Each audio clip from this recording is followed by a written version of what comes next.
Bonjour à tous et bienvenue à une autre émission d'Objectif. Aujourd'hui, je reçois M. Marc-Alexandre Brousseau, maire de la ville de Thetford.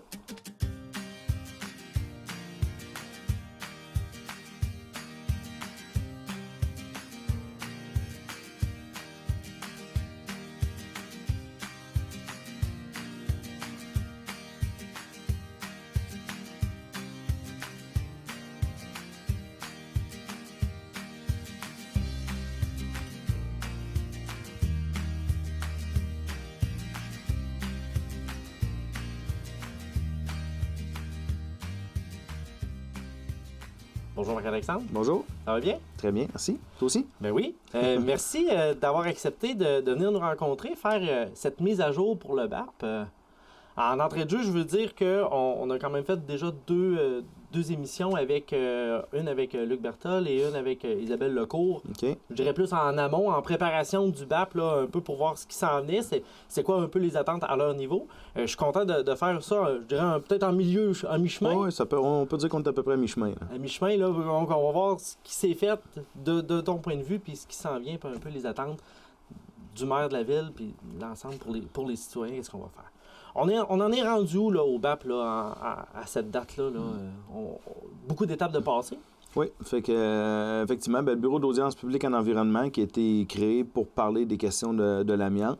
En fait, il y a comme 3 moments forts. Il y en a 2 de passés. Les premiers moments forts, c'était des audiences qui se passaient ici et à Asbestos, où est-ce qu'il y avait une présentation publique des rapports des différents ministères impliqués, les ministères et organismes. Là, on parle ils sont 8. Et puis, à ce moment-là, on avait l'occasion de poser des questions. Il y avait beaucoup de monde dans la salle, tant Asbestos qu'ici. Ça fait que le nombre de questions qu'on peut poser était limité. On avait droit à une question par séance. Ça fait que c'est sûr que c'est pas là qu'on s'est rassasié, parce qu'on avait plein de choses à dire, en fait, sur les rapports des différents ministères. Donc, cette étape-là est terminée. Maintenant, la deuxième étape, c'était sur invitation des commissaires du bureau d'audience, c'était par secteur d'activité. Donc, il y a eu plusieurs, je pense que c'est 6 ou 7 rencontres, encore une fois. Il y en a qui viennent tout juste de se terminer il n'y a pas très longtemps. Nous, ça a été à la mi-janvier qu'on est allé dans le secteur municipalité et citoyen. Mais il y en avait une pour le patronat, il y en avait plus pour les scientifiques, donc vraiment différents secteurs d'activité. Et puis, à ce moment-là, c'était vraiment des questions qui étaient posées par les commissaires, où est-ce que là, on venait exprimer notre point de vue sur les questions qui étaient posées. Puis, et la dernière étape, en fait, excuse-moi, c'est vraiment le dépôt de mémoire et ou la présentation. Donc, on peut juste envoyer un mémoire ou on peut demander à le présenter également en public pendant une audience. Donc, ce qu'évidemment, la Ville de Thetford, on va demander la présentation également, c'est sûr. Là. Pour faire valoir notre point. Pour faire valoir. C'est vraiment l'occasion où est-ce que là, on peut vraiment aller dans le détail de ce qu'on veut dire. Là, on n'est pas... je vous rappelle que la première fois, on avait le droit à une question par séance. C'était limité sur ce qui se passait cette journée-là. Dans la deuxième partie des audiences, on répondait à des questions posées par les commissaires. Là, on dit ce qu'on a à dire, vraiment. Donc, sous forme de mémoire, qui aura le nombre de pages qu'on voudra, et puis on en fait la présentation en public. Là. On parlait des analyses des différents gouvernements. Est-ce que c'était plus positif ou négatif, cette analyse-là? Parce que le BAP va se servir de ces analyses-là, finalement, pour faire, avec l'argumentaire des intervenants du milieu, pour faire sa recommandation finale, là? Exactement. Donc, c'est sûr que ça dépend des ministères et organismes. En fait, si on regarde la liste des ministères et organismes, je pense qu'on n'a même pas besoin d'aller lire les rapports pour savoir qui parle pour ou contre nous. Il y en a qui vraiment, pour qui c'est dogmatique complètement. Là. Eux autres, ils ont une position arrêtée, puis si on prend à dire n'importe quoi, faire passer leur point de vue. Ce qui est intéressant, c'est que le n'importe quoi est ressorti. Donc, le président des audiences, le président du BAP a eu à dire à l'environnement, pour ne pas le nommer, qu'il fallait qu'il corrige son rapport à de très nombreuses reprises, parce qu'il y avait plein d'inexactitudes là-dedans. Il y a des affirmations qui étaient faites, entre autres, par la santé publique, qui ont été démolies par tout le monde. Donc, ils sont obligés de ne plus dire ça, là. S'ils veulent garder un minimum de crédibilité. Sinon, c'est sûr qu'en matière gouvernementale, il y a comme une grosse omerta qui vient de la santé publique. Là. Tout le monde se retourne vers la santé publique, puis aussitôt qu'ils disent quelque chose à la santé publique... tout le monde les écoute, hein? La planète arrête de tourner, là, vraiment. Là. Puis ça a été vraiment confirmé.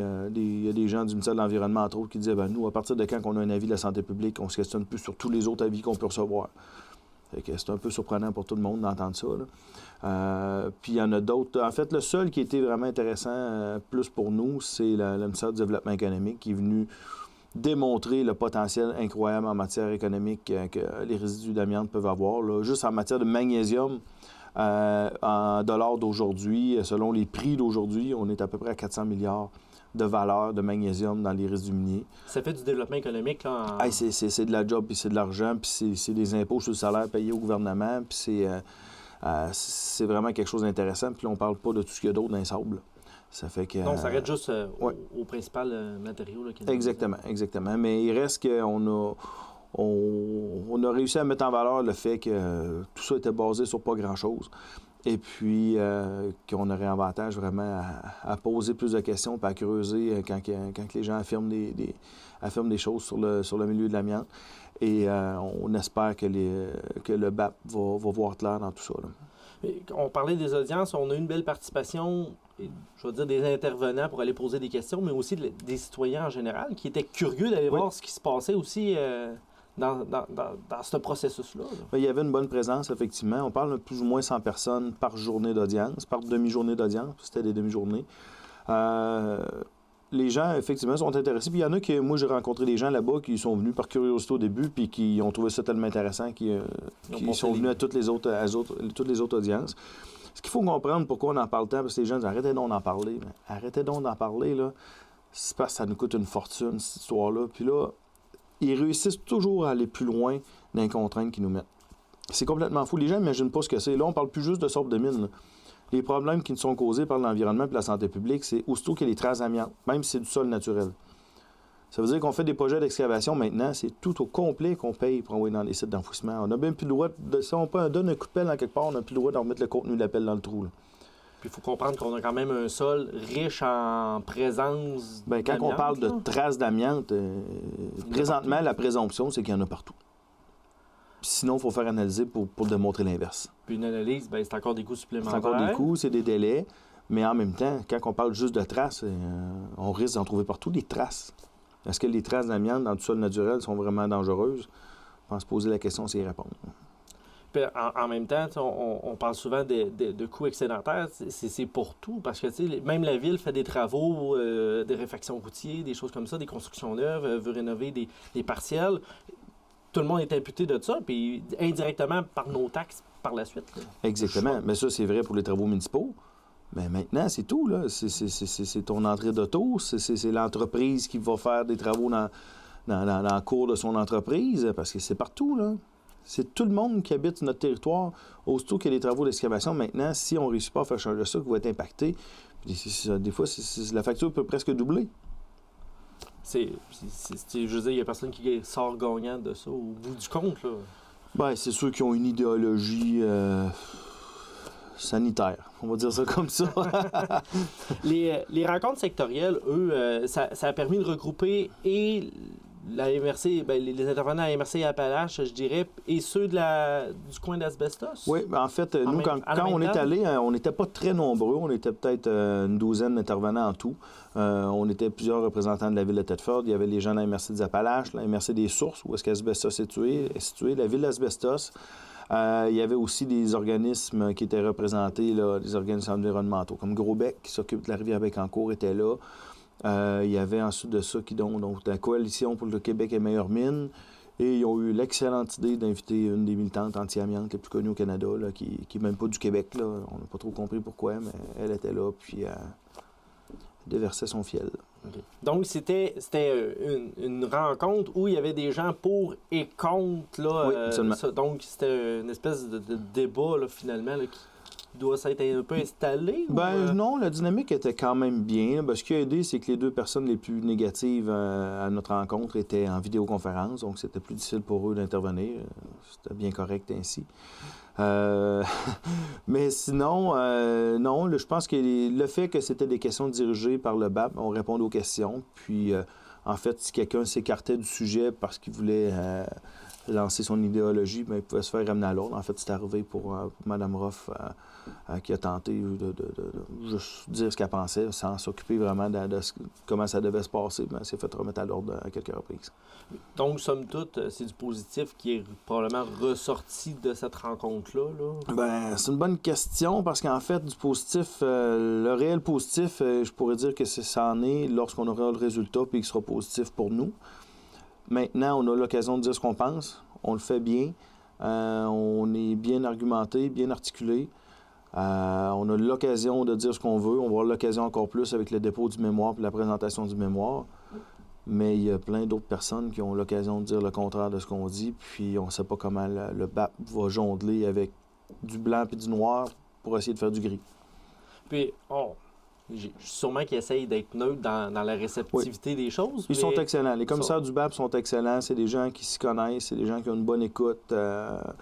C'est des gens qui, s'ils se font dire une ânerie, ils sont capables de le dire. On l'a vu, entre autres, lors des premières journées d'audience. Il y a des fonctionnaires qui ont passé un mauvais quart d'heure parce que ce qu'ils disaient n'avait pas de bon sens.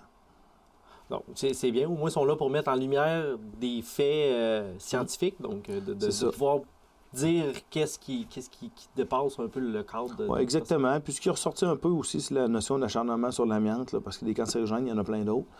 Puis le président du BAP, à un moment donné, il a essayé de comprendre, mais pourquoi sur l'amiante, vous êtes aussi sévère? Est-ce que vous feriez la même chose avec tel autre cancérigène? Puis la réponse est tout à non. Mais pourquoi pour l'amiante, vous agissez comme ça, mais pour les autres, c'est pas le cas?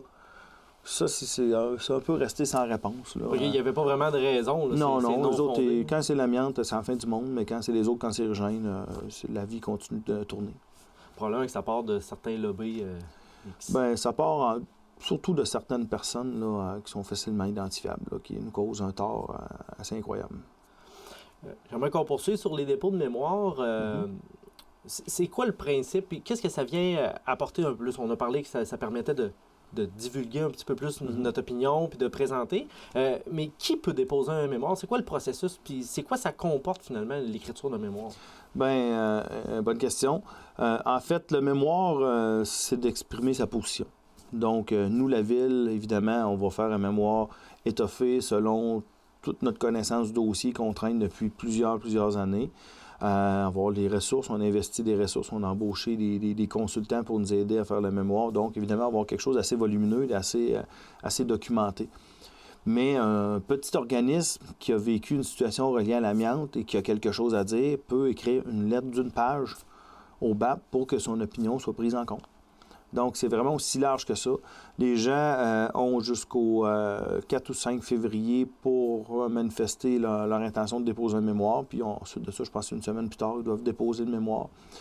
Et après ça, les gens doivent manifester s'ils veulent juste présenter, s'ils veulent juste déposer le mémoire pour qu'il soit lu par les commissaires ou s'ils veulent aussi venir le présenter en public.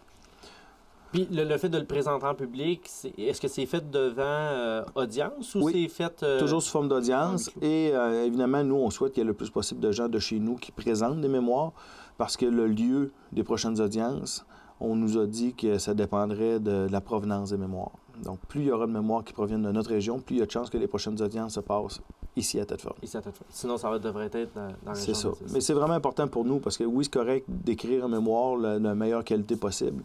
Mais d'aller le présenter, puis d'argumenter, puis d'insister sur certains points, c'est toujours mieux que juste l'envoyer par écrit. Là. Parce qu'à ce moment-là, il y a un échange avec les commissaires du BAP qui se passe toujours. Là... Oui, quand il y a une présentation de mémoire, en fait, nous, on fait notre présentation, ils nous laissent aller, ils nous donnent un certain temps. Là, je ne sais pas combien de temps on aura cette fois-là. Mais aussitôt qu'on termine la présentation, ils nous posent des questions. Donc, ils vont chercher à venir comprendre pourquoi on a mis tel ou tel élément dans notre mémoire. En même temps, ça fait partie d'une solidarité régionale.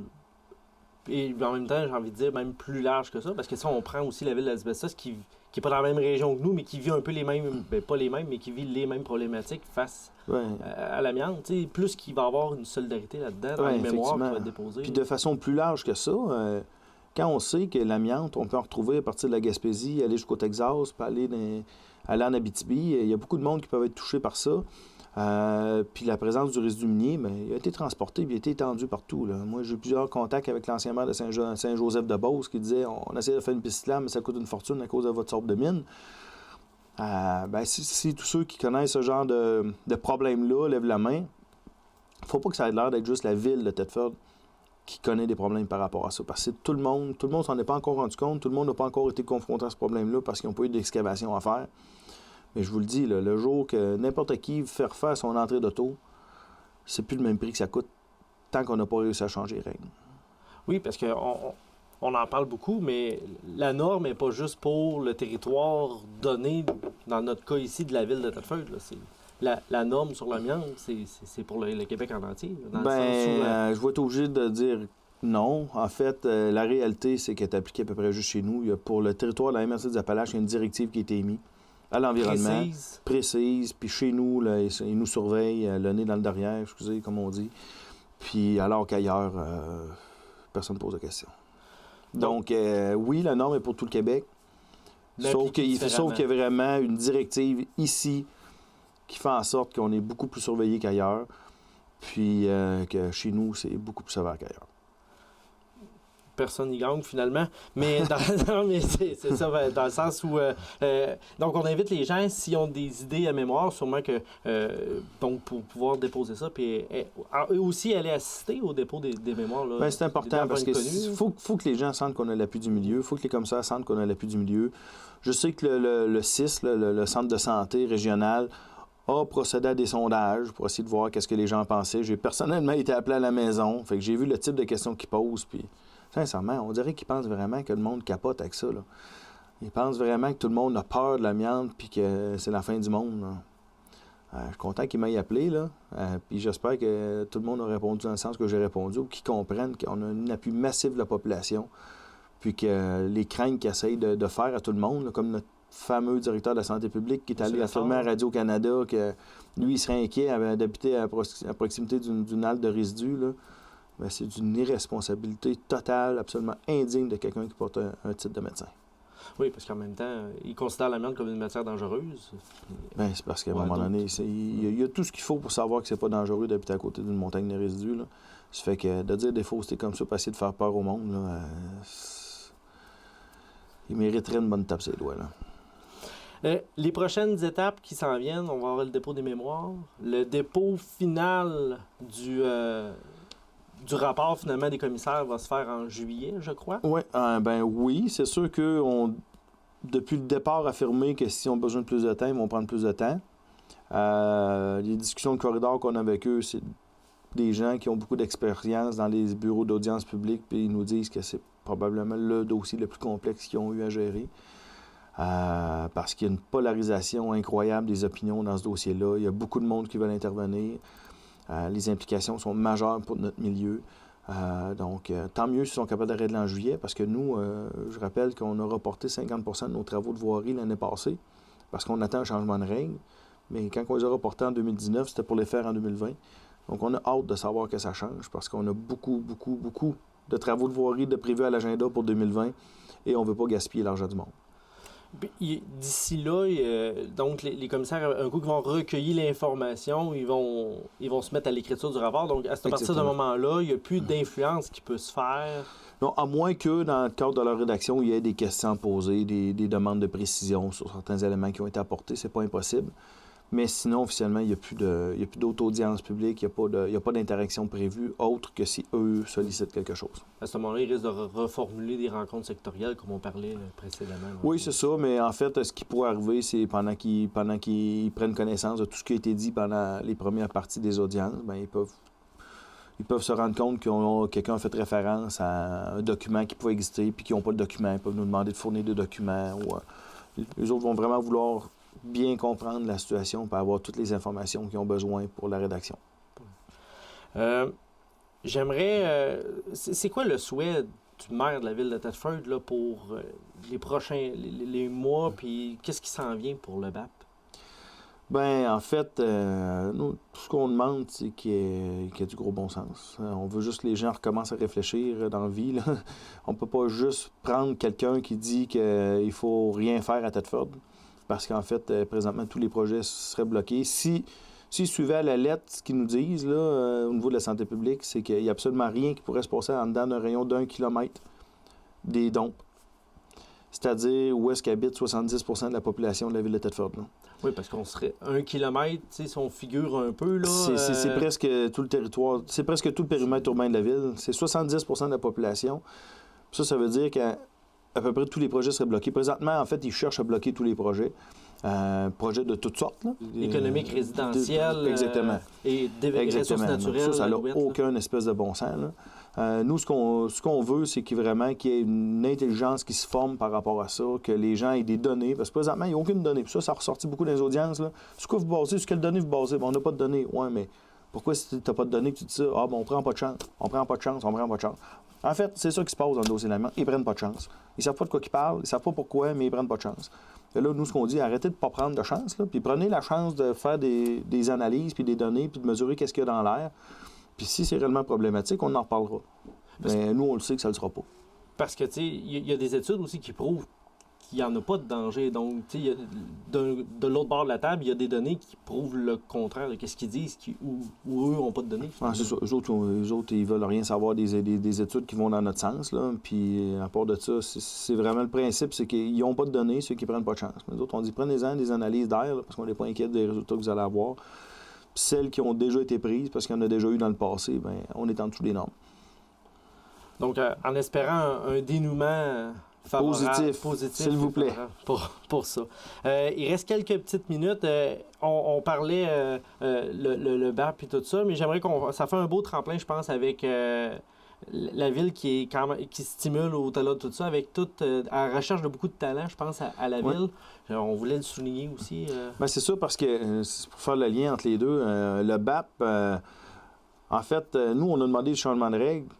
Le gouvernement arrive avec un BAP, on se prête à l'exercice, mais ça met quand même un follow spot important sur la ville à parler d'amiante, puis on entend parler de cancer, puis tout ça. Donc, tu sais, on travaille à avoir une image positive. Là, on se fait ramener un peu dans le passé, mais c'est important pour nous d'avoir une image positive parce qu'entre autres, on est un milieu de vie qui est présentement en croissance.